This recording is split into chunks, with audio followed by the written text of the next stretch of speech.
নমস্কাৰ মৰমৰ ছাত্ৰ ছাত্ৰী আৰু মোৰ বন্ধু বান্ধৱীসকল, আহোম ক্লাছেছ ইউটিউব চেনেলটোত আপোনালোকৰ স্বাগতম জনাইছোঁ। আজি মই তোমালোকৰ কাৰণে লৈ আহিছোঁ ক্লাছ 9-ৰ আমাৰ জেনেৰেল ছায়েন্সৰ লেচন নম্বৰ কিমান আছে 3 আৰু আমাৰ পাঠটোৰ নাম কি অণু আৰু পৰমাণু। ছাত্ৰ ছাত্ৰীসকল, এই পাঠটিৰ অনুশীলনীত থকা যিমানখিনি কুৱেশ্যন আছে মই সকলোখিনি তোমালোকৰ কাৰণে লৈ আহিছোঁ। তোমালোকে ভিডিঅ'টো ভালকৈ চোৱা, স্কিপ নকৰাকৈ। তোমালোকৰ এইটো ভিডিঅ'ৰ পৰা সকলোখিনি কুৱেশ্যন কমন পৰিব আৰু এই প্ৰশ্নাৱলীত যিবিলাক কুৱেশ্যন আছে তোমালোকে গোটেইখিনি এইটো ভিডিঅ'ৰ যোগেদি পাই যাবা। আৰু এই ভিডিঅ'টোত তোমালোকৰ কাৰণে মই অতিৰিক্ত কুৱেশ্যন লৈ আহিছোঁ, প্ৰায় 50টামান মই অতিৰিক্ত কুৱেশ্যন লৈ আহিছোঁ।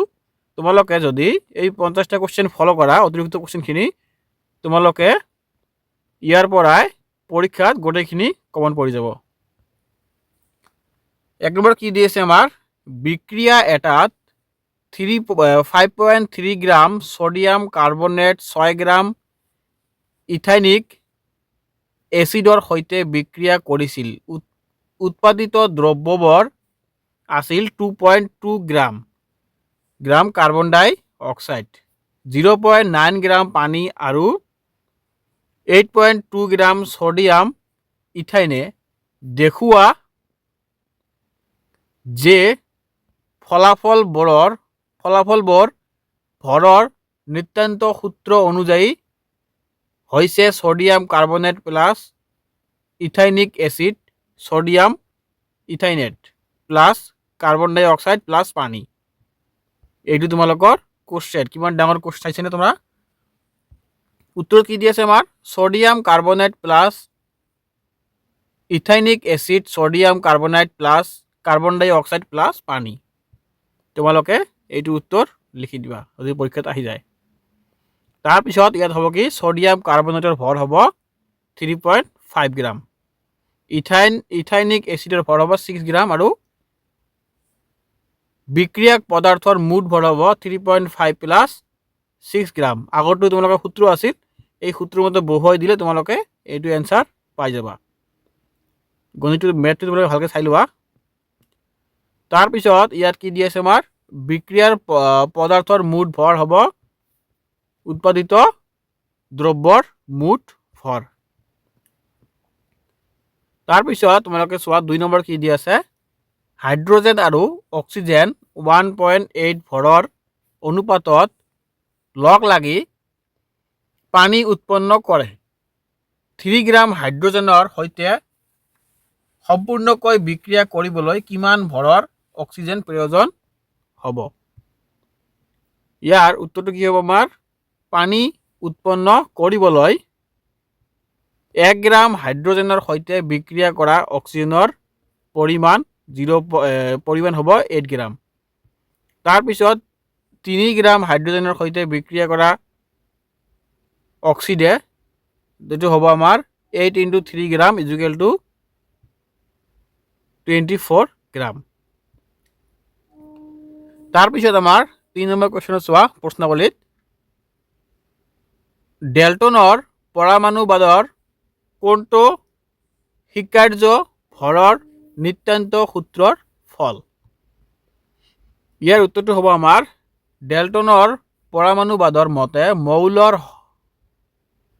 হুৱক বা যৌগক হওক বা মিশ্ৰণ পদাৰ্থই হওক, সকলোবোৰ পৰমাণু নামৰ ক্ষুদ্ৰ কণিকাৰে গঠিত। পৰমাণুবোৰ অবিভাজ্য কণা যাক ৰাসায়নিক বিক্ৰিয়া এটাত সৃষ্টি বা বিনাশ কৰিব নোৱাৰি। তাৰপিছত আমাৰ কি আছে 4 নম্বৰত, ডেল্টনৰ পৰমাণুবাদৰ কোনটো স্বীকাৰ্যই স্থিৰানুপাতত সূত্ৰটো ব্যাখ্যা কৰিব পাৰে? ইয়াৰ উত্তৰটো হ'ব কি আমাৰ, ৰাসায়নিক বিক্ৰিয়াত পৰমাণুবোৰৰ সৰল গোটা সংখ্যাৰ অনুপাতত যোজিত হয়। তাৰপিছত প্ৰশ্নাৱলীত চোৱা তোমালোকৰ, এইটো তোমালোকৰ কাৰণে খুবেই ইম্পৰ্টেণ্ট কুৱেশ্যন, পাৰমাণৱিক ভৰ এককৰ সংজ্ঞা দিয়া। এইটো ইম্পৰ্টেণ্ট আছে তোমালোকৰ, এইটো মুখস্থ কৰি লোৱা। উত্তৰত কি হ'ব, পাৰমাণৱিক ভৰ একক হৈছে এটা 12 চি পৰমাণু ভৰ 1/2 ভাগ। তাৰপিছত আমাৰ 2 নম্বৰত দি আছে খালী চকুৰে পৰমাণু এটা দেখা সম্ভৱ নহয় কিয়? উত্তৰত দিয়া আছে কাৰণ পৰমাণু পদাৰ্থ ক্ষুদ্ৰতম কণিকা। পৰমাণুবিলাক ক্ষুদ্ৰতম কণিকাৰ কাৰণে আমি খালী চকুৰে দেখিব নোৱাৰি। তাৰপিছৰ প্ৰশ্নাৱলীত কি দিয়া আছে সংকেত লিখা। এইবিলাকৰ আমাক সংকেত লিখিবলৈ কৈছে। যেনেকৈ আছে ইয়াত ছডিয়াম অক্সাইড, তাৰপিছত দিয়া আছে এলুমিনিয়াম ক্লৰাইড, তাৰপিছত দিছে ছডিয়াম সালফাইড আৰু 4 নম্বৰটো দি আছে মেগনেছিয়াম হাইড্ৰক্সাইড। ইয়াত আমাৰ উত্তৰত 1 নম্বৰত কি দি আছে ছডিয়াম অক্সাইডৰ সংকেতটো কি হ'ব আমাৰ? এইটো হ'ব আমাৰ ছডিয়াম অক্সাইডৰ সংকেত। তোমালোকে চাই লোৱা চিত্ৰটো আৰু সংকেতটো জাষ্ট লিখিবলৈ আহিলে এইটো লিখি দিবা Na20 Na20 লিখি দিবা, তোমালোকে এইটোৰ 1 নম্বৰ পাই যাবা। তাৰপিছত দিয়া আছে কি আমাৰ এলুমিনিয়াম ক্লৰাইডৰ সংকেত। এইটো হ'ব আমাৰ সংকেত, তোমালোকে এইটো পৰীক্ষাত লিখি দিবা। এইটো নালাগে, এইটো জানাৰ কাৰণে দিছে, তোমালোকে এইটো লিখি দিবা AiCl বা A2। তাৰপিছত দি আছে কি আমাৰ ছডিয়াম সালফাইডৰ সংকেত। এইটো হ'ব আমাৰ ছডিয়াম সালফাইডৰ সংকেত Na2S। তাৰপিছত আমাৰ 4 নম্বৰত কি দি আছে মেগনেছিয়াম হাইড্ৰক্সাইডৰ চিহ্ন। এইটো হ'ব আমাৰ মেগনেছিয়াম হাইড্ৰক্সাইডৰ সংকেত Mg(OH)2। তাৰপিছত আমাৰ 2 নম্বৰত কি দি আছে তলৰ সংকেতবোৰে বুজোৱা যোগবোৰৰ নাম লিখা। ইয়াত সংকেত দিয়া আছে, এইবিলাক সংকেত চাই আমাক এইবিলাকৰ যোগবিলাকৰ নাম লিখিবলৈ কৈছে। এইটো সংকেতৰ যোগ কি হ'ব আমাৰ এলুমিনিয়াম সালফেট।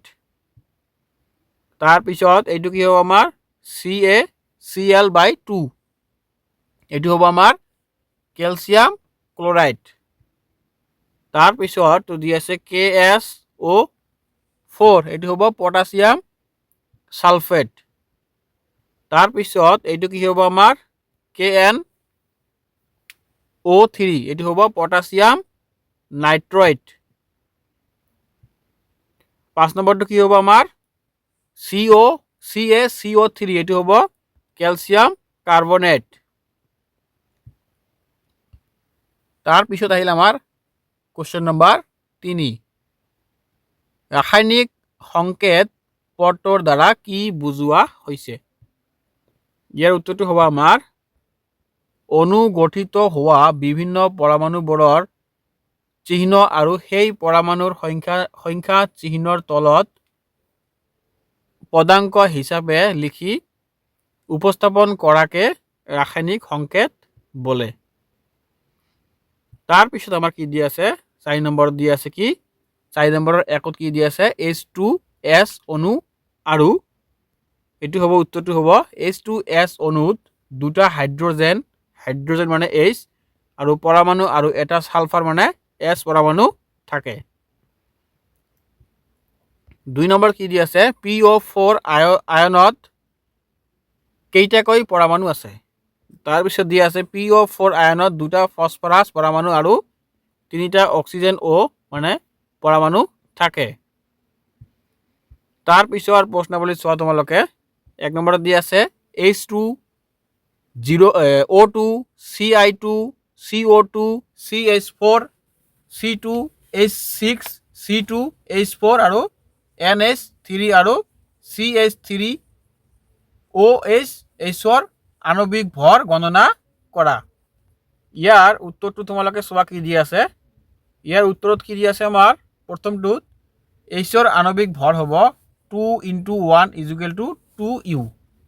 তাৰপিছত 0 ৰ আণবিক ভৰ হ'ব 2 × 16 = 32U।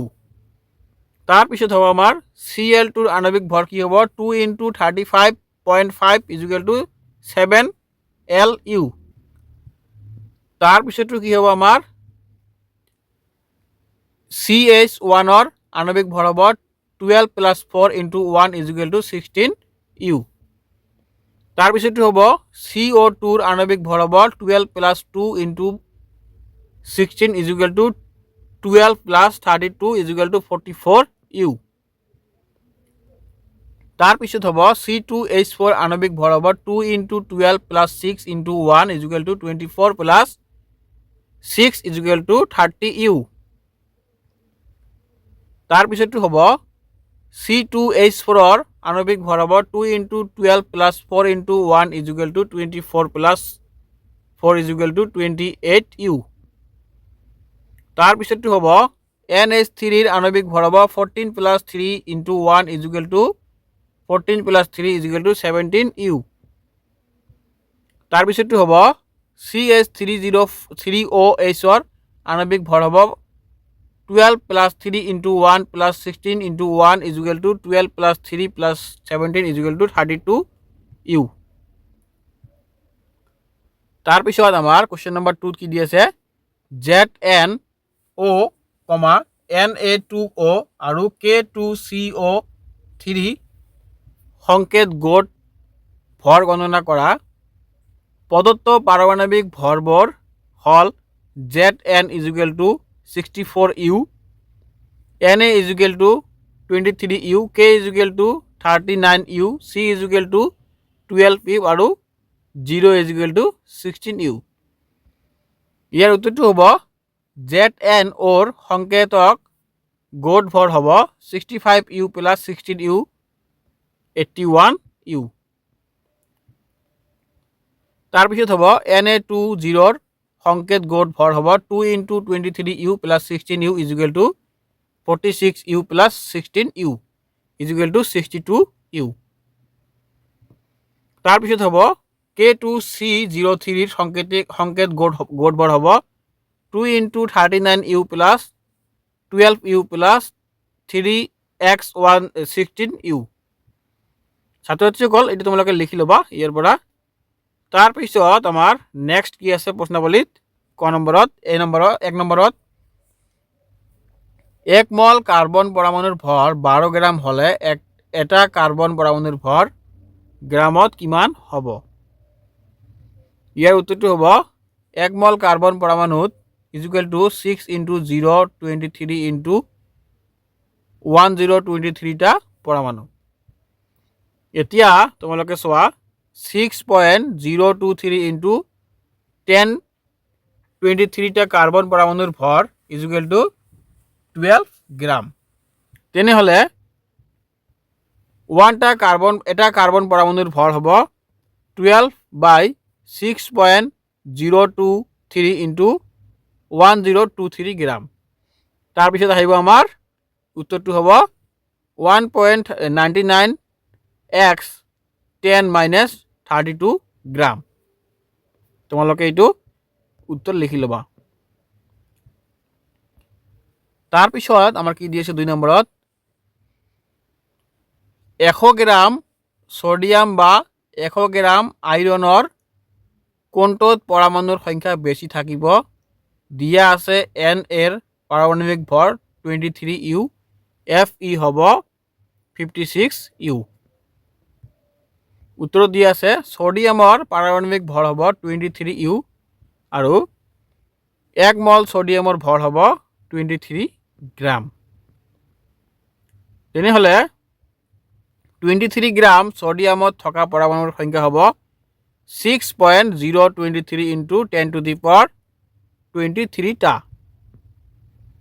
তেনেহ'লে 1 গ্ৰাম ছডিয়ামত থকা পৰমাণুৰ সংখ্যা হ'ব 6.023/23 ইনটু 10 টু দি পাৱাৰ 23।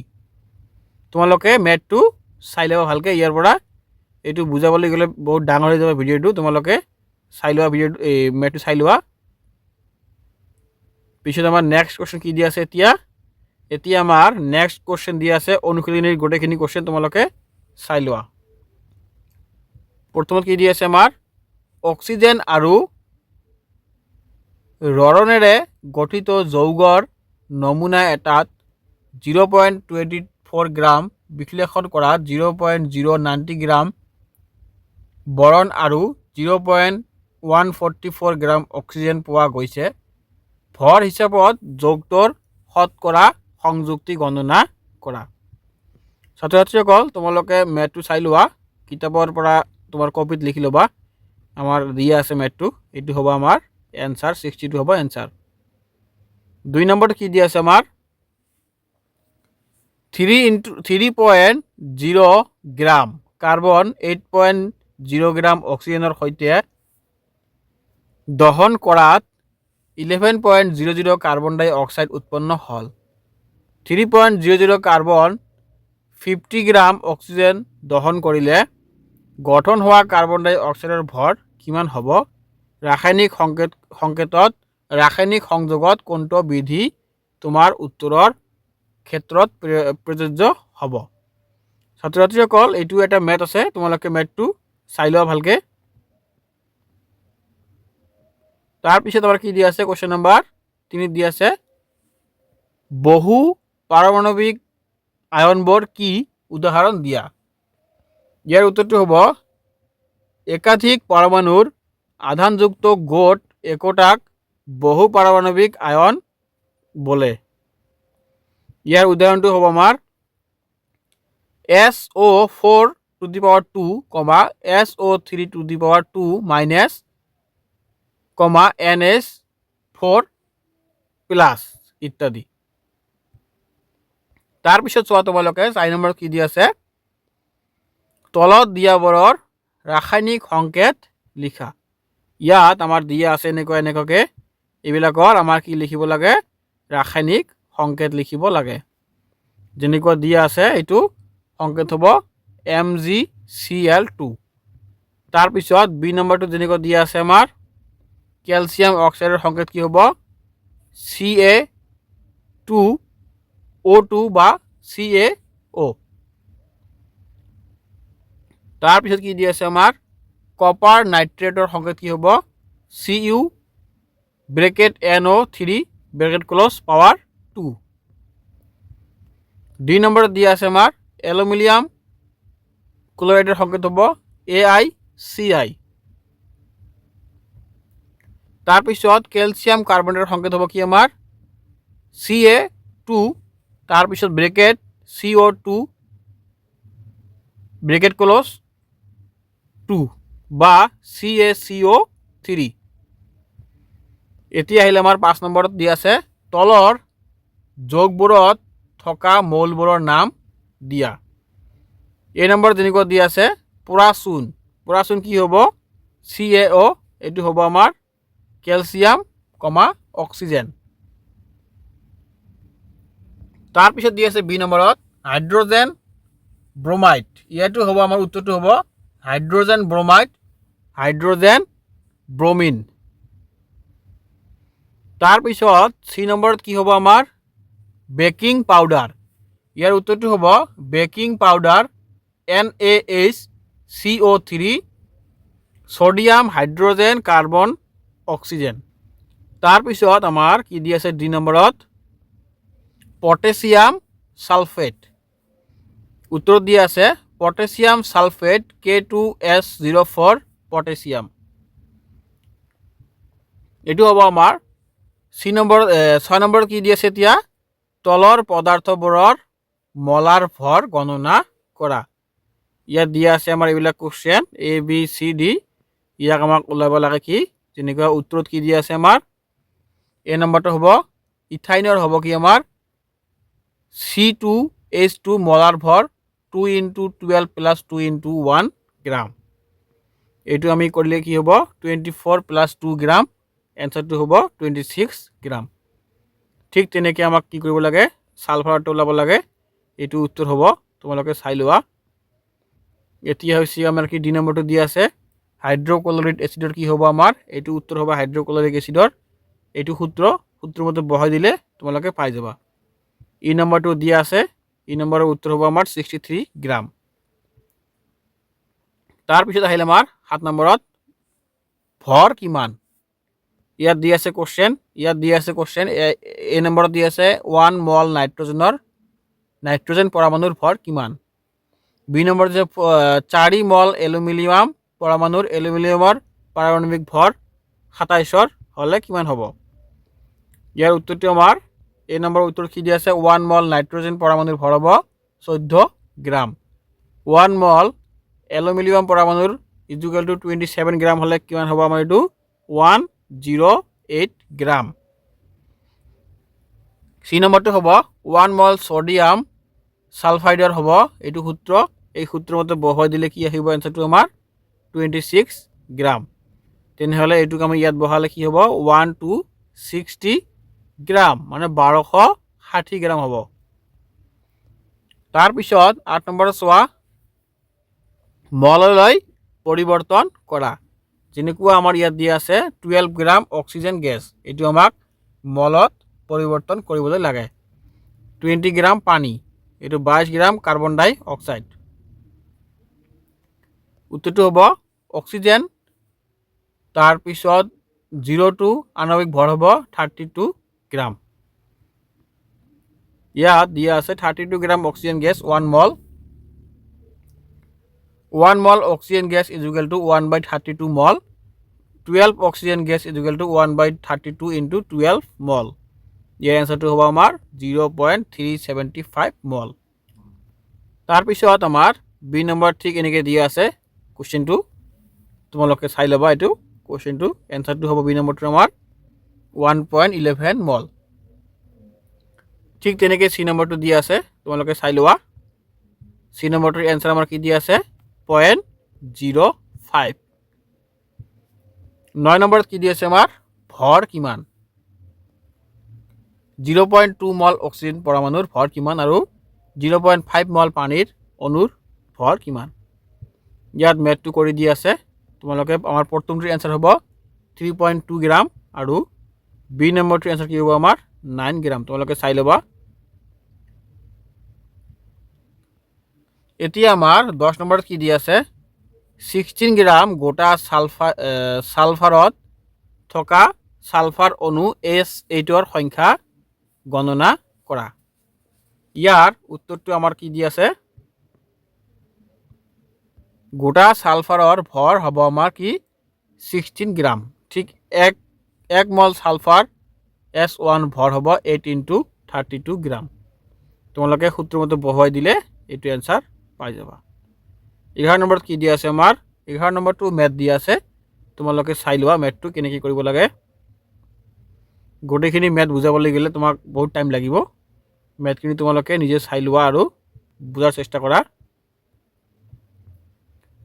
তাৰ পিছত আমাৰ কি আহিল অতিৰিক্ত প্ৰশ্নৰ উত্তৰ তোমালোকে অতিৰিক্ত প্ৰশ্নৰ উত্তৰখিনি চাবা ইয়াৰ পৰা তোমালোকৰ বহুতখিনি এক্সামত কমন পৰিব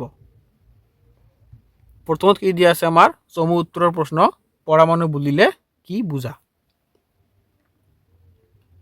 ইয়াৰ উত্তৰটো কি হ'ব আমাৰ মৌলৰ স্বাধীনভাৱে বৰ্তি থাকিব পৰা আৰু তাৰ সকলোবোৰ ৰাসায়নিক ধৰ্ম ধৰি ৰাখিব পৰা ক্ষুদ্ৰতম কণা এটাই পৰমাণু তাৰ পিছত দিয়া আছে 2 নম্বৰত ষ্টাৰ অনুপাত বিধিৰ মূল তত্ত্ব কি ইয়াৰ উত্তৰটো হ'ব এটা ৰাসায়নিক যৌগত মৌলসমূহ সদায় নিৰ্দিষ্ট ভৰৰ অনুপাতত থাকে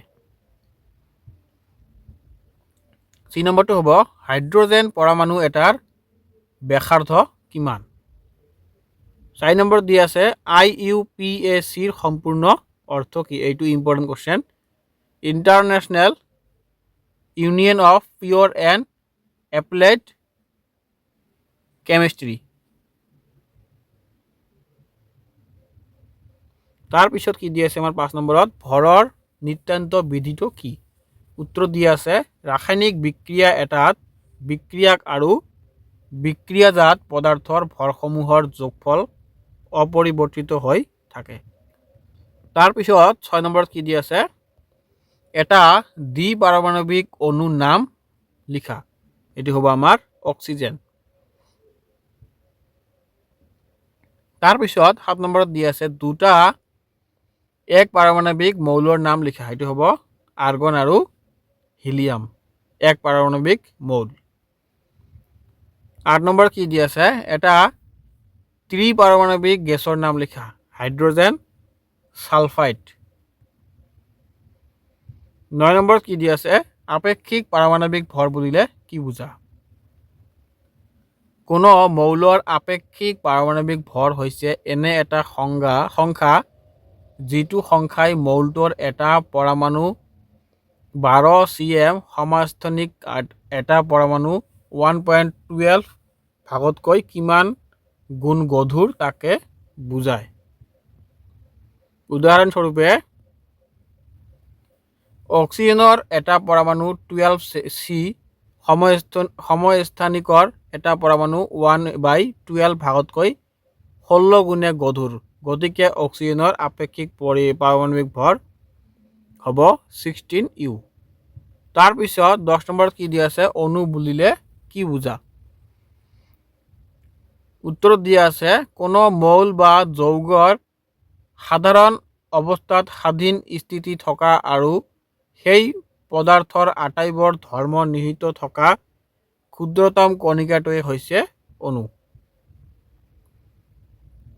11 নম্বৰত কি দিছে আমাৰ? আপেক্ষিক আণৱিক ভৰ কাক বোলে?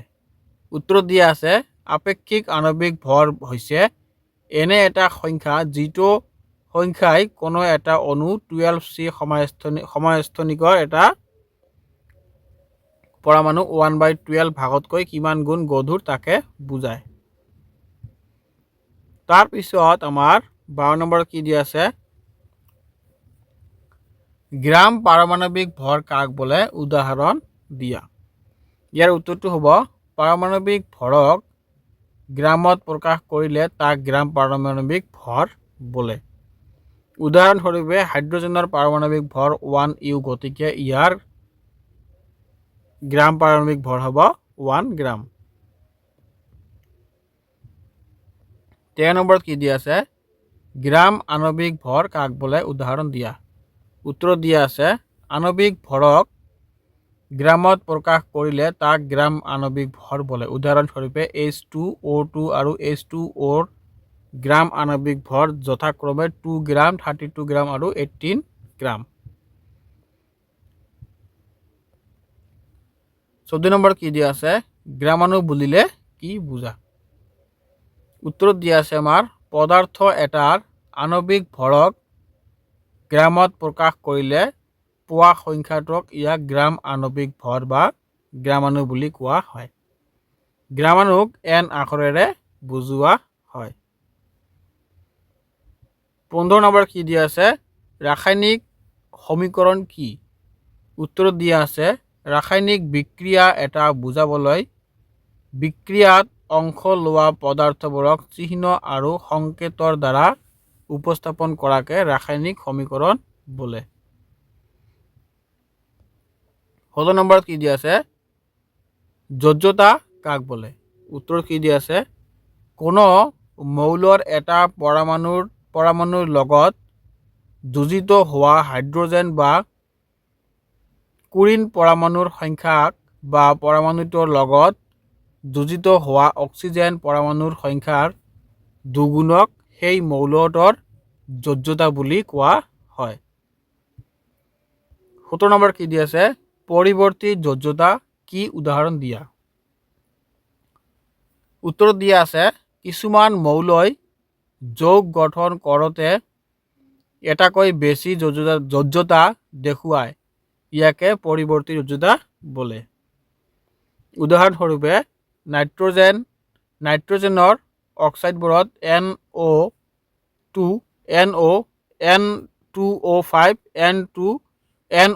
আৰু N2O5ত নাইট্ৰজেনৰ যোজ্যতা যথাক্ৰমে 1 2 3 4 আৰু 5। অৰ্থাৎ নাইট্ৰজেনে পৰিৱৰ্তী যোজ্যতা প্ৰদৰ্শন কৰে। 18 নম্বৰ কি দিয়া আছে? কোনবোৰ মৌলই পৰিৱৰ্তী যোজ্যতা নেদেখুৱায়? উত্তৰত কি দিয়া আছে আমাৰ? পৰ্যাবৃত্ত তালিকাৰ বৰ্গ 1 আৰু বৰ্গ 2ৰ মৌল সমূহে পৰিৱৰ্তী যোজ্যতা নেদেখুৱায়। 19 নম্বৰত কি দিয়া আছে? সম্ভ্ৰান্ত গেছসমূহ কি কি? উত্তৰত দিয়া আছে He, Ne, Ar, Kr, Xe আৰু Rn। 20 নম্বৰ কি দি আছে, সম্ভ্ৰান্ত গেছৰ যোজ্যতা কিয় শূন্য? কাৰণ ইহঁতে সাধাৰণ অৱস্থাত ৰাসায়নিক বিক্ৰিয়াত ভাগ নলয়। 21 নম্বৰ কি দি আছে, মূলক কাক বোলে? এটা একযোগী মূলক আৰু এটা দ্বিযোজী মূলকৰ সংকেত লিখা। উত্তৰ হ'ব, কেতিয়াবা বেলেগ বেলেগ মৌলৰ দুটা বা ততোধিক পৰমাণু একেলগে একোটা দুটা বা ততোধিক পৰমাণু একেলগে একোটা গোট হৈ ৰাসায়নিক বিক্ৰিয়াত অংশগ্ৰহণ কৰে। অৰ্থাৎ এই পৰমাণু গোটবোৰে ৰাসায়নিক বিক্ৰিয়াত এটা পৰমাণুৰ দৰে আচৰণ দেখুৱাই এই গোটবোৰক মৌলক বোলে। 22 নম্বৰত কি দি আছে, বিক্ৰিয়ক দ্ৰব্য আৰু উৎপন্ন দ্ৰব্য কাক বলে? এটা উদাহৰণ দি দেখুওৱা। ইয়াৰ উত্তৰটো হ'ব, বিক্ৰিয়ক দ্ৰব্য যিবোৰ পদাৰ্থৰ মাজত বিক্ৰিয়া ঘটে সেইবোৰক বিক্ৰিয়ক দ্ৰব্য বলে। উৎপন্ন দ্ৰব্য বিক্ৰিয়াৰ ফলত উৎপন্ন হোৱা নতুন পদাৰ্থবোৰক উৎপন্ন দ্ৰব্য বলে। তাৰপিছত আমাৰ কি দি আছে, 23 নম্বৰত মল বুলিলে কি বুজা? উদাহৰণ দি আছে, আমাৰ উত্তৰ দি আছে 12C সমস্থনিকৰ 0.012 কিলোগ্ৰামত যিমান সংখ্যক কাৰ্বন পৰমাণু থাকে সেই একে সংখ্যক কণিকা থকা কোনো পদাৰ্থৰ পৰিমাণকে সেই পদাৰ্থৰ এক মল বুলি কোৱা হয়। ছাত্ৰ ছাত্ৰীসকল, মোৰ ভিডিঅ'টো ইয়াতে শেষ কৰিলোঁ। তোমালোকক যদি ভিডিঅ'টো চাই ভাল লাগিছে বা তোমালোকে এইটো ভিডিঅ'ৰ পৰা কিবা উপকাৰ হৈছে তেনেহ'লে মোৰ চেনেলটো ছাবস্ক্ৰাইব কৰি ৰাখিবা। এনেকুৱা ধৰণৰ ভিডিঅ' তোমালোকে প্ৰথমতে পাই যাবা। আৰু তোমালোকে এইটো ভিডিঅ'ৰ পৰা বুজি পাইছে নে বুজি পোৱা নাই, কেনেকৈ লৈ আহিলে তোমালোকে বুজি পাবা মোক কমেণ্টত জনাই দিবা। যিসকলে এইটো ভিডিঅ' চাই বুজি পোৱা নাই সেইসকলে মোক কমেণ্টত জনাই দিবা। ধন্যবাদ। আজিৰ ভিডিঅ'টো ইয়াতে সমাপ্ত।